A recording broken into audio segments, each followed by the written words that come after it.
Marisol Andrade es la directora del SRI, riobambeña, 38 años, economista, diplomada en tributación de la UTPL, máster en dirección y administración de empresas MBA, significa Master in Business Administration de la Universidad Internacional de La Rioja, España. ¡Qué bien! UNIR. Ahí se formó usted. Estuve recién el año pasado ahí.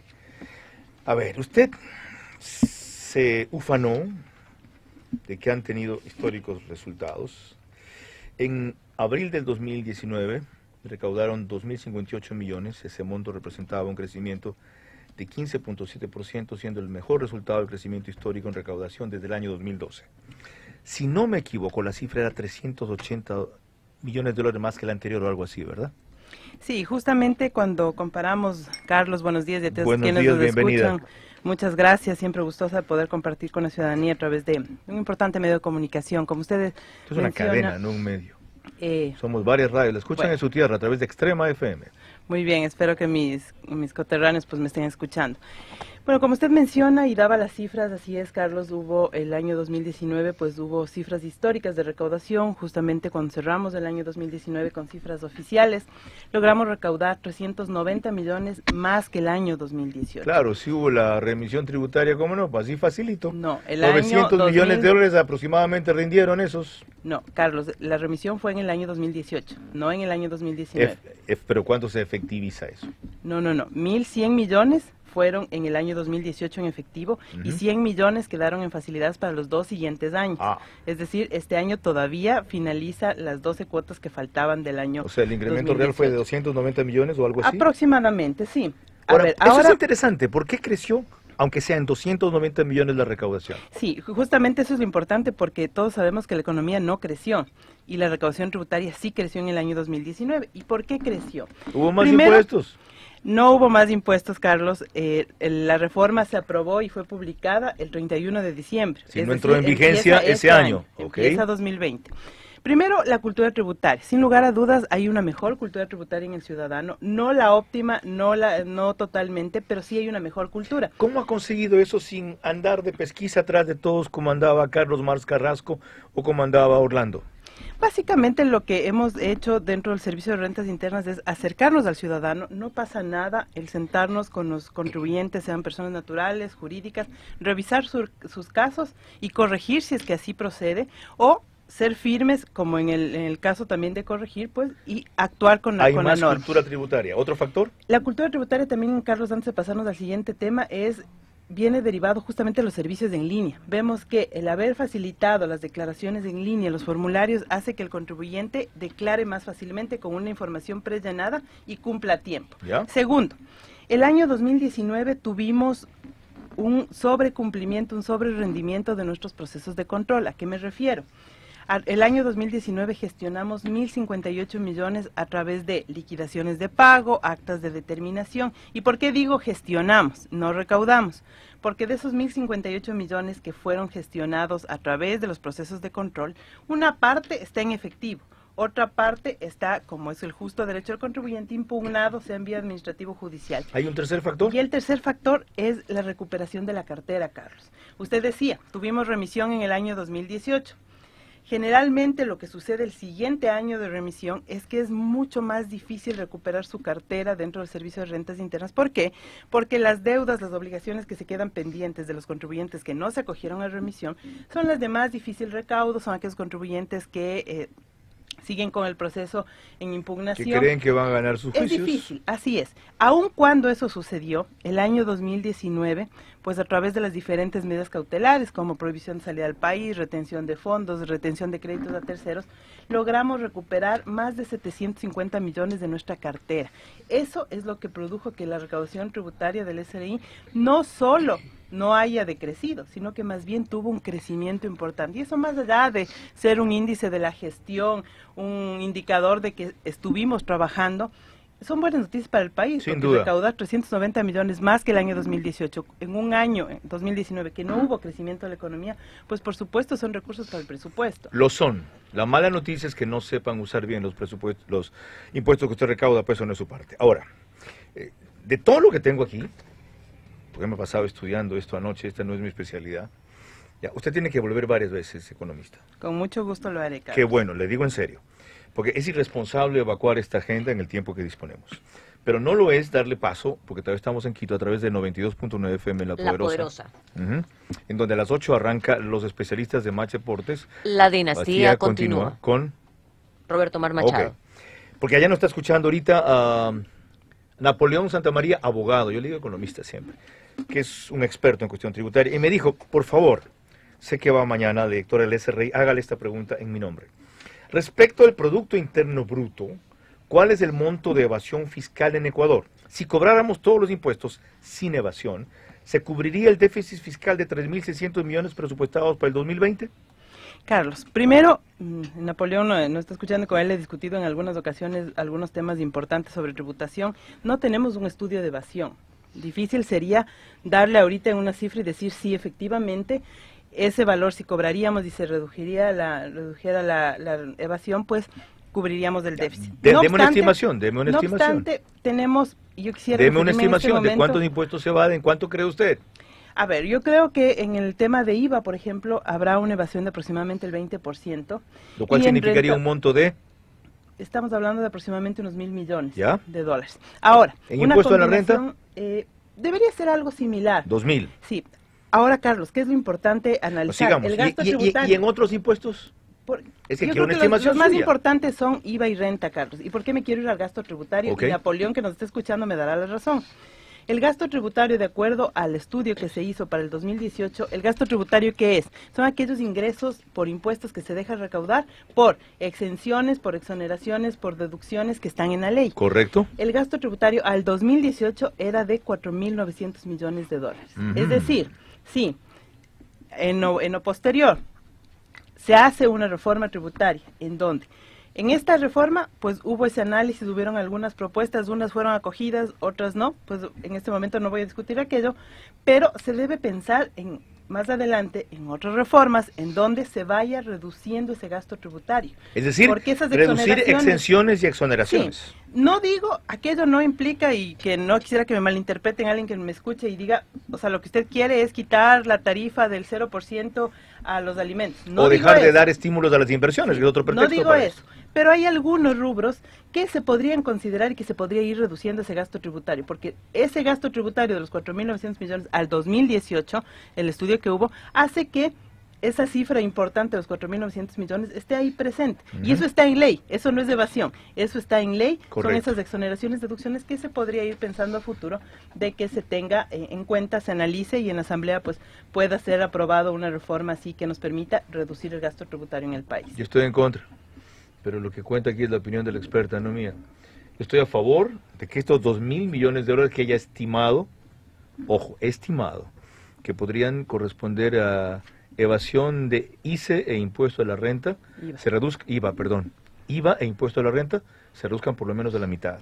Y que tengan un estudio para cuantificar esto. Entonces, la respuesta sería a Napoleón Santamaría, si el Producto Interno Bruto es 115.000 millones de dólares, la evasión por concepto de IVA e impuesto a la renta podrían llegar a 1.8 del Producto Interno Bruto, ¿verdad? Y en cuanto al gasto tributario, esto se debe optimizar porque representa, según la estimación de la economista Marisol Andrade, 4.900 millones de dólares. Y justamente esos 1.058 millones que yo decía que se gestionó el año 2019, justamente es del control contra la evasión y el fraude fiscal, porque nosotros cuando entramos a revisar y hacemos procesos de control, justamente identificamos riesgos tributarios, identificamos tramas de evasión, y ahí están esos 1.058 gestionados. Ya vamos a ir a eso enseguida. Es de esa derivación la que hemos hecho de nuestros procesos. Esta es solo la primera parte, vamos a ver si es cierta tanta maravilla. Sí. Esto es ping-pong, porque ya vimos la parte conceptual para comenzar. Ustedes arrancaron rimbombantemente diciendo que había 500 empresas fantasmas. ¿Qué han sacado de eso? Hemos sacado aproximadamente 1.800 millones en recaudación entre renta e IVA. Hemos presentado las denuncias penales en la Fiscalía para que siga el proceso, porque no solamente es que el pago justifica lo que no se cumplió en su momento, sino también la denuncia penal. Hubo en efecto, entonces, hubo 500 empresas fantasmas. Incluso un poco más. Recordemos que hay las empresas fantasmas y los clientes de las empresas fantasmas. ¿A quién les llamaban fantasmas? ¿Por qué ese nombre? A ver, en términos simples son aquellas empresas, aquellas personas jurídicas que se constituyeron para vender facturas, para que haya una transacción ficticia y de esa manera la otra parte del cliente pueda justificar sus gastos. ¿Y a cuáles son los 1.800 millones de dólares que han conseguido de ese tema?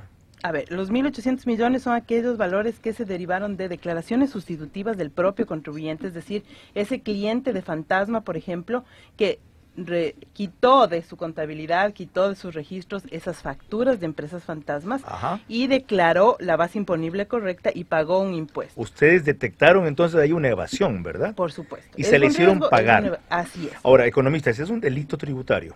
¿Tuvo sanción tributaria? Tuvo la sanción respecto a la glosa identificada, el impuesto a pagar, y también le había dicho, presentamos las denuncias penales. ¿Por eso tiene una multa? No. ¿O simplemente págueme lo que evadió? Lo que evadió más la multa y los intereses que debió haber corrido desde el momento que tenía que haber cumplido la obligación. Ya. Y en la parte penal, la denuncia. Tenemos ya varios casos. O sea, ustedes los denunciaron por supuesto, para que sean juzgados por la comisión de un delito. Por supuesto, que se llama es defraudación. Defraudación. Defraudación ¿Penado tributaria. con cuánto? De 3 a 5 años, tengamos en cuenta que ese es un proceso que lleva su tiempo. Hay algunas ciudades en el país en donde ya tenemos casos de sentencias en donde se ha determinado los años de prisión para el representante legal, para el contribuyente. ¡Qué bien! En sí. Así es, eso es cuando yo le mencionaba. Y no se sabe esta cuestión. O sea, se cree que hubo las 500 empresas, que el alboroto se acabó allí y que no se llegó a lo que usted me acaba de decir. Sí. Carlos, encantada, en otro momento podemos seguir discutiendo, incluso traerle los casos por ciudad, por provincia, cómo hemos avanzado en el tema sigamos. de las ¿Cuántos fantasmas. abogados tiene para esto? A ver, tenemos aproximadamente 80 abogados a nivel país. Eso estamos hablando en las 24 provincias, al menos en las direcciones zonales tenemos 1 o 2 abogados que se puedan dedicar a aquello. ¿Pero están atrás de los casos? ¿O sí, sí. ¿Cumplen, los presentamos, aquí está? No, Carlos. ¿Por qué? Porque la responsabilidad del funcionario público justamente es llegar al término de ese proceso que, si bien está en fiscalía, está en juicio, nosotros como quienes presentamos la denuncia tenemos que hacer el seguimiento para llegar a feliz Otra cosa, usted sabe que Odebrecht pretende que le paguemos 180 millones de dólares, ¿no? Entonces, ¿cómo están las auditorías a Odebrecht que se iniciaron después de la revelación de la trama de corrupción internacional en el 2016? ¿Cuánto se ha recuperado de ellos? A ver, hay algunas actas de determinación que se encuentran ya finalizadas. Se llaman actas de determinación. ¿Qué es un acta de determinación? Un acta de determinación es el documento mediante el cual usted, como Administración Tributaria, notifica al contribuyente con la finalización del proceso de determinación, con el proceso de control, en donde identifica si hubieron o no glosas, porque hay actas que terminan en 0, correcto, otras que salen con valor a pagar, y el contribuyente tiene la opción de o pagar o impugnar. Tiene usted algunas, me dice, ¿por qué montos? Estamos hablando de, hay algunas actas que son de 10 millones, otras son de 5 millones, unas están en firme, otras todavía estaban en proceso, porque abrimos todos los años. Todas estas de Odebrecht, sí, ¿verdad? Así es. ¿Y a cuánto llegan esas actas de determinación?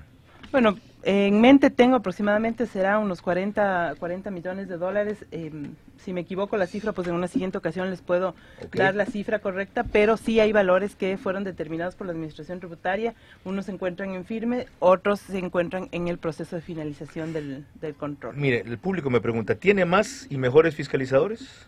Sí, tenemos mejor experticia en los funcionarios. Definitivamente el funcionario de cualquier administración tributaria del mundo, no solo del Ecuador, necesita una curva de aprendizaje. Nosotros acá en el país tenemos ya más de 20 años, estamos hablando de 22 años de existencia del Servicio de Rentas Internas, y ha hecho que los riesgos detectados acá, los procedimientos que nosotros hemos efectuado, incluso han sido compartidos en otros países del mundo, en otros países de Latinoamérica, en donde sienten que la administración tributaria ecuatoriana tiene su fortaleza. Con ello no quiero decir que estamos en el tope ni que el camino ha finalizado. Tenemos un camino largo por recorrer. El tema de elevación es un tema bastante fuerte.